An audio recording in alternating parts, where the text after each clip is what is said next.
So many of you had been asking me about my own, interview experience, that how my, intelligence bureau interview went.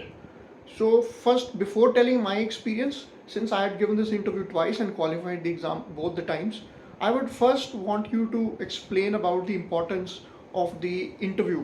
Why the interview process is important in this intelligence bureau examination, or for that matter, various other examinations. See, the importance of interview, I would call it more of a personality test.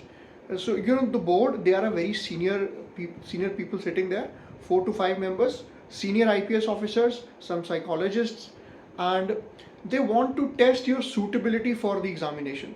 Are you really suitable to serve as an officer? Are you fickle minded? Can you analyze things? Can you stay grounded in tense situations? Are you able to work in a situation where things are not really good? Are you able to serve in the conflict ridden situations, or do you buckle up under pressure? Do you have the stress taking capacity? Do you have that officer like qualities? Do you have those skills that you can convince other people? Do you have a good articulation? Do you have a good command over the various things that are there, for example, international relations, geopolitics, strategic affairs, all the internal security of the country? Do you have a good understanding of all of that? Because that is what will be required when you are serving in the organization, more than many questions about whether you will be allowed to use guns or all of that. More than the weapons, it's the mind that will be put to good use. So that is something that you should focus on, building your mindset and strengthening your overall knowledge base on a variety of sections. Currently we have seen the global geopolitics has been heating up, so how you can focus on that and building your repository, building your vocabulary about various things. Now coming to my interview, in my first interview I was asked about my personal things, about my background, my family background, and all of those things. Particularly I remember one question about Kashmir issue. Back in the day, I think it was in 2013, if I'm not wrong, it was in 2013. I was asked about, so what are the challenges in Kashmir insurgency? What are the problems and how will you solve them? Then I tried to reason out an answer how the situation in Kashmir is not as it seems. There are a lot of challenges. There are a lot of undercurrents. How cross-border terrorism is there, and what is the ground reality, network of OGWs, Hawala networks, and all of those things I tried to answer. And how then I talked about how we need to bring all the stakeholders on the table and get them to their issues being addressed. That's how I try to answer a few questions. Then there are certain questions that why I want to join the organization, why I want to join the IB, what do you know about IB, who is the highest ranked police officer in the country? It's the Director Intelligence Bureau. So I knew that I could answer. In fact, at that time बाकी लोगों के interview कुछ 8-10 minute चल रहे थे. I think my interview lasted around 20-25 minutes.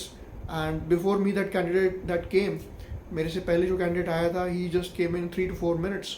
So he was a little tense. So I was also thinking that what will happen. But then since I have worked, I have been very into public speaking, into debating all my life.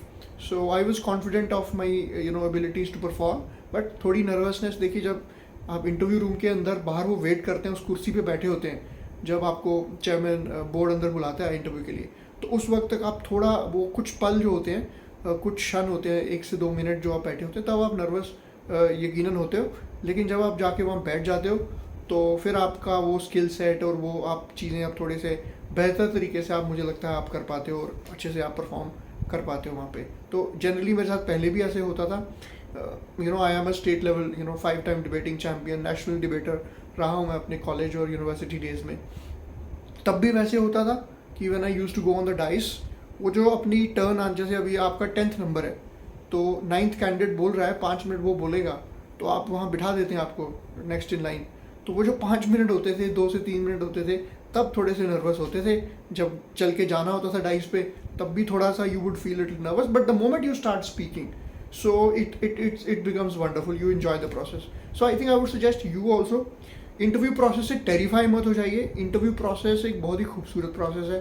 ये आपको एक अवसर मिलेगा, आप अपनी personality को किस तरह से एक्सप्रेस कर सकते हैं और किस तरह से अपना बेस्ट सेल्फ प्रेजेंट कर सकते हैं. आप अपनी नॉलेज को, अपनी स्किल्स को, अपनी ओवरऑल कामनेस को किस तरह से वहाँ डिपिक्ट करेंगे, आपको एक बहुत ही अच्छा एक अवसर मिलेगा। ठीक है, इसके साथ साथ एक और चीज़ भी होती है कि आप एक नॉलेज के से ज़्यादा आपकी पर्सनैलिटी कैसी है उसका भी एक ये टेस्ट होता है। और इंटरव्यू की तैयारी की जहाँ तक बात आती है, तो इंटरव्यू की तैयारी आप कई बच्चे अभी सोचेंगे कि अभी टीयर 1 है तो मैं जब टीयर 2 का रिजल्ट आएगा उसके बाद इंटरव्यू की तैयारी करूँगा। तो देखिए ऐसा तो होता नहीं है। आपकी इंटरव्यू की तैयारी तो शुरू हो चुकी है जब से आपने जन्म लिया है। आप स्कूल में गए हैं, कॉलेज में गए हैं, यूनिवर्सिटी में गए हैं, उसके बाद कोई कहीं जॉब कर रहे हैं या अपने दोस्तों से इंटरेक्ट कर रहे हैं, कुछ भी कर रहे हैं। इनफैक्ट अभी ये कॉन्वर्सेशन जो मैं और आपसे कर रहा हूँ, ये भी आपकी इंटरव्यू की तैयारी है। आप किसी और से कॉन्वर्सेशन कर रहे हो, वो भी आपकी इंटरव्यू की तैयारी है। So the interview process is not something that you can start after tier 2। It is like it goes along with whatever you're doing. आप किसी से बात करते हैं, आप अपनी बात करने के तरीके में थोड़ा सा रिफाइननेस लाइए, स्लैंग्स का इस्तेमाल थोड़ा सा कम कर दीजिए और थोड़ा एक सुलझे तरीके से बात करना शुरू कीजिए। कुछ मैं टिप्स दूंगा आपको इंटरव्यू रूम में जाने के लिए, कैसे जाना है। ऑब्वियसली आप इंटरव्यू रूम में जाएंगे, सबसे पहले यूल ओपन द डोर और you'll ask for permission, may I come in sir, and आप चेयर के पास जाके खड़े हो जाएंगे and you will not sit yourself, you will ask the board, you will wait for the board to tell you. आप खुद पूछोगे नहीं, board will tell you, you can sit and then you will sit and say thank you. वो पीछे होके पूरा properly पूरा अपना वो बैक लगा के पूरा कुर्सी पे बैठना है। ऐसे नहीं है, आप कुर्सी की ना टिप, आप देखो आप कुर्सी की टिप पे नहीं बैठोगे, बिल्कुल आगे आके बैठ गए, वो नहीं करना है। उससे आप अनकंफर्टेबल हो जाओगे, कभी नीचे गिर जाओगे। पूरा अपने पीछे बैक, पूरी अपने जो कुर्सी का जो पीछे बैक होता है उसे टच करके, बट ऐसे नहीं करना, ढांसा नहीं लगाना है, ऐसे एकदम स्ट्रेट बैठना। हाथ आप अपने यहाँ पे रख सकते हो, अपने थाइस पे रख सकते हो और आप ऐसे आराम से कंफर्टेबल तरीके से बैठ सकते हो। और आई कांटेक्ट पूरा ऐसे रखना है, लेकिन ऐसा नहीं है कि आप टिकटिकी लगा के देख रहे हो। आपको एक कंफर्टेबल तरीके से, जैसे आप नॉर्मली बात करते हो ऐसे आप एकदम कॉन्फिडेंटली बैठे, एकदम तन के भी ना बैठे कि हाँ बॉडी बिल्डर आ गया, वैसे नहीं, आराम से बैठिए, पूरा कंफर्टेबल तरीके से बैठ जाइए। ठीक है, और सीधे आप अपने पैनल के जैसे 5 मेंबर हैं, अब चेयरमैन ने सवाल पूछा है, अब चेयरमैन को एड्रेस कीजिए बीच बीच में, अब बाकी पैनल्स को भी नोट कीजिए। इस तरह से नोट कर सकते हैं आप। ऐसा नहीं है कि आपको मैकेनिकल मशीन बन के नहीं बैठना है वहाँ पे, वो भी इंसान है, वो आपकी पर्सनैलिटी जानना चाहते हैं। थोड़ा सा स्टिफ मत रहिए, रिलैक्स रहिए, बट फॉर्मल रहिए। और थोड़ा सा कभी क्या होगा कि पैनलिस्ट आपको थोड़ा कंफर्टेबल करने की कोशिश करेंगे कि हाँ आपको थोड़ा सा लाइट, लेकिन उसमें ज़्यादा लाइट नहीं हो जाना है कि लाइट में आपको ज़्यादा लूज़ कुछ टॉक कर दो, उससे आपकी पर्सनैलिटी का कुछ वो बाहर निकालने की कोशिश कर रहे होते हैं। तो वहाँ पे थोड़ा सा अपनी संजीदगी मेंटेन करनी है। आप इंटरव्यू देने जा रहे हैं, वहाँ बिल्कुल भी लूज टॉक नहीं करनी है। बेशक वो मजाक कर सकते हैं, आप अपना डिग्निटी, ऑनर और ग्रेस अपना मेंटेन रखिए। कई बार ऐसा होगा आपको वो ऐसे कॉन्फ्लिक्टिंग सवाल पूछ देंगे जिस पे आपकी पर्सनल इंटेंशन हर्ट हो सकती है।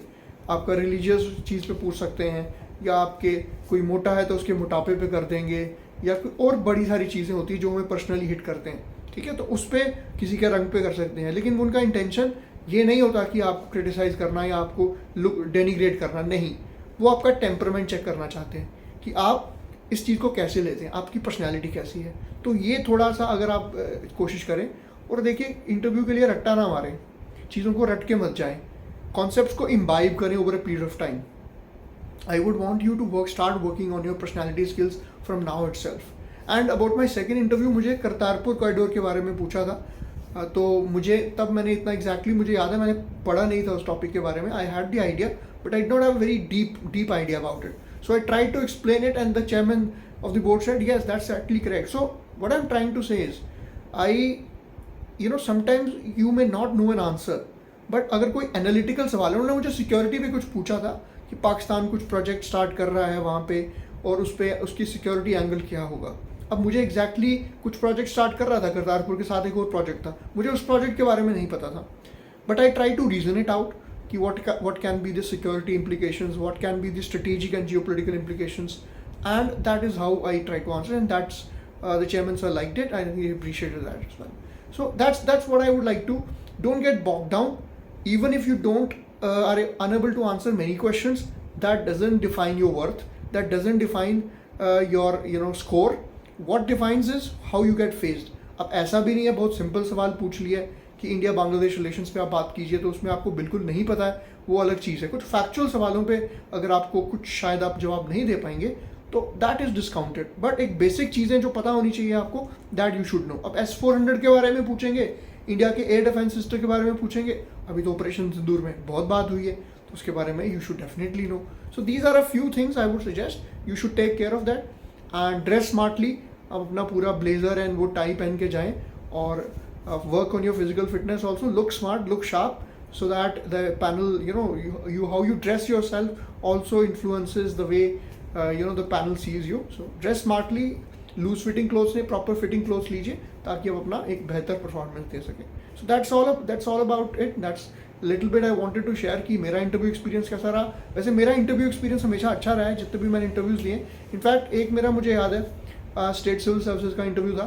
That interview went really bad. I couldn't answer 10 questions on the trot, but I somehow maintained balance, and the later half of the interview went decent. I got second highest marks in that examination in the state. So the thing is, आपको सवाल नहीं जवाब नहीं दे पा रहे हो उसका मतलब आपके नंबर कम हो जाएंगे, ये कतई भी नहीं है. It doesn't matter how you, obviously you should know, but sometimes how you handle the situations later also defines. So that's how you need to balance out a few things.